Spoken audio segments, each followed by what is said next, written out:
അധ്യക്ഷൻ, വേദിയിലായിരിക്കുന്ന ശ്രേഷ്ഠ ദേവദാസന്മാർ, കടന്നു വന്നിരിക്കുന്ന എല്ലാവർക്കും കർത്താവായ യേശുക്രിസ്തു തന്റെ നാമത്തിന്റെ സ്നേഹവന്ദനത്തെ അറിയിക്കുന്നു.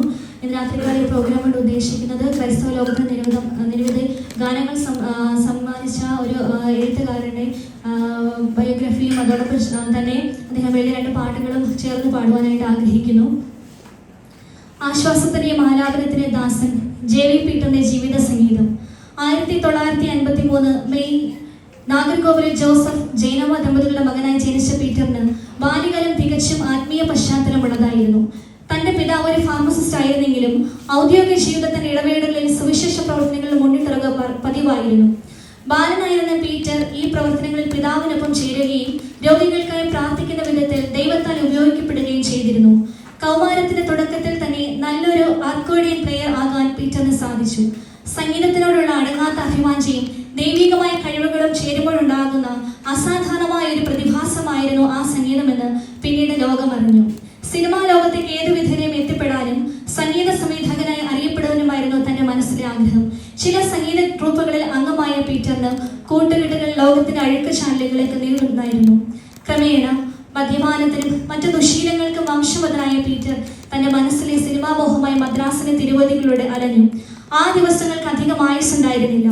കാൽമുട്ടിന് ഒരു വേദനയുമായി ഡോക്ടറിനെ കാണാൻ എത്തിയ പീറ്റർ തന്റെ അസുഖത്തിന്റെ പേരറിഞ്ഞെട്ടി, ബോൺ ക്യാൻസർ. അപ്പോൾ അദ്ദേഹത്തിന് വെറും 16 വയസ്സ് മാത്രമായിരുന്നു പ്രായം. തന്റെ പിതാവ് ഒരു മെഡിക്കൽ പ്രൊഫഷണൽ ആയിട്ടും തനിക്കോ തന്റെ സുഹൃത്തുക്കളായ ഡോക്ടർമാർക്കോ പീറ്ററിനെ രക്ഷിക്കാനായില്ല.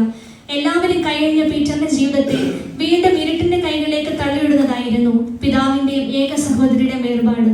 ഇരുവരുടെയും മരണത്തോടെ പീറ്റർ വിഷാദത്തിന്റെ തടവറയിലായിരുന്നു. ഒപ്പം ബന്ധുക്കളുടെയും സുഹൃത്തുക്കളുടെയും ഒറ്റപ്പെടുന്ന പെരുമാറ്റവും രോഗവും ഏകാന്തതയും തളർത്തിയ പീറ്ററിന് മുന്നിൽ ആത്മഹത്യയല്ലാതെ മറ്റു മാർഗങ്ങളില്ലായിരുന്നു. 19-ാം വയസ്സിൽ ജീവനൊടുക്കാൻ റെയിൽവേ ട്രാക്കിലേക്ക് നടന്നുപോയ പീറ്റർ ഒരു പിൻവിളി കേട്ടു. സുഹൃത്തായ ലക്ഷ്മണനായിരുന്നു അത്. പിൽക്കാലത്ത് ചാർലി പീറ്റർ എന്ന പേരിൽ അറിയപ്പെട്ട സുവിശേഷകനായിരുന്നു ആ യുവാവ്. എല്ലാവരാലും ഉപേക്ഷിക്കപ്പെട്ട തന്നെ സ്നേഹിക്കുന്ന ദൈവത്തിനായി ജീവിതം മാറ്റിവെക്കുവാൻ പീറ്റർ തീരുമാനിച്ചു. ക്രിസ്തുവിന്റെ സ്നേഹം തന്റെ ഹൃദയത്തിൽ നിറഞ്ഞു. ദൈവവചനം പഠിക്കുന്നതിനായി മധുരയിലെ AG ബൈബിൾ കോളേജിൽ ചേർന്നത് ഇക്കാലത്താണ്. എന്നാൽ രോഗം അതിന്റെ മൂർധന്യാവസ്ഥയിൽ എത്തിയിരുന്നതിനാൽ അവിടെയും കടുത്ത അവഗണനയാണ് പീറ്ററിന് നേരിടേണ്ടി വന്നത്. 119-ാം സങ്കീർത്തനം മഴപ്പടമാക്കി ചൊല്ലിക്കേൾപ്പിക്കണമെന്നും അതിനെ കഴിവില്ലെങ്കിൽ ഇനി പഠിക്കേണ്ട എന്നുമായിരുന്നു കോളേജ് അധികാരികൾ പീറ്ററിനോടും ചില സുഹൃത്തുക്കളോടും പറഞ്ഞത്. രോഗത്തിന്റെ തീരാവേദന അനുഭവിച്ച പീറ്ററിന് താങ്ങാവുന്നതിലും ഏറെയായിരുന്നു അത്. പിന്നീട് പഠനം പൂർത്തിയാക്കാതെ പടിയിറങ്ങിപ്പോയ പീറ്ററിന് ഇതേ കോളേജിൽ 2009 വിളിച്ചു വരുത്തി ഗ്രാജുവേഷൻ നൽകി. എങ്കിലും കേവലം ഒരു സർട്ടിഫിക്കറ്റ് മാന്യത ആയിരുന്നില്ല പീറ്ററിന് ദൈവം നൽകിയത്. ദൈവം ആർക്കും കടക്കാരനല്ലല്ലോ. പഠനം ആദ്യ വഴിയിൽ മുടങ്ങിയപ്പോൾ ആകെ തകർന്നു പോയ പീറ്ററിന് ദൈവസ്ഥനിൽ കണ്ണുനീരോടെ പ്രാർത്ഥിച്ചു. അന്ന് രാത്രി അത്ഭുതകരമായി ദൈവം അദ്ദേഹത്തെ വിടുവിച്ചു.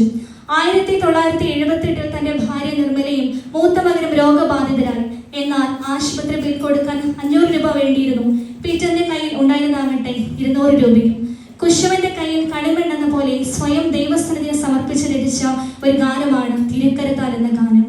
സഭാവ്യത്യാസമില്ലാതെ ഇന്നും ദൈവജനങ്ങൾ പാടി സ്തുതിക്കുന്ന ഒരുപിടി ഗാനങ്ങൾ ക്രൈസ്തവ സമൂഹത്തിന് സമ്മാനിക്കുവാൻ അദ്ദേഹത്തിന് കഴിഞ്ഞു. എണ്ണി എണ്ണി സ്തുതിക്കുവാൻ താങ്ങും കരങ്ങളുണ്ട്, നിനക്കായി കരുതും, മറുകരയിൽ നാം കണ്ടിടും തുടങ്ങിയ 400ഓളം വരുന്ന ഗാനങ്ങൾ രചിച്ചത് അദ്ദേഹത്തിന്റെ അനുഭവങ്ങളിലൂടെ ആയിരുന്നു. 2012 ഓഗസ്റ്റ് 19-ാം തീയതി താൻ പ്രിയം വെച്ച കർത്താവിന്റെ സന്നിധിയിൽ ചേർക്കപ്പെട്ടു. എങ്കിലും അദ്ദേഹം എഴുതിയ ഗാനങ്ങൾ ഇന്നും ക്രൈസ്തവ വിശ്വാസികൾക്ക് ആശ്വാസം പകരുന്നതാണ്. 2 ഗാനങ്ങൾ പാടുവാൻ ആഗ്രഹിക്കുന്നു.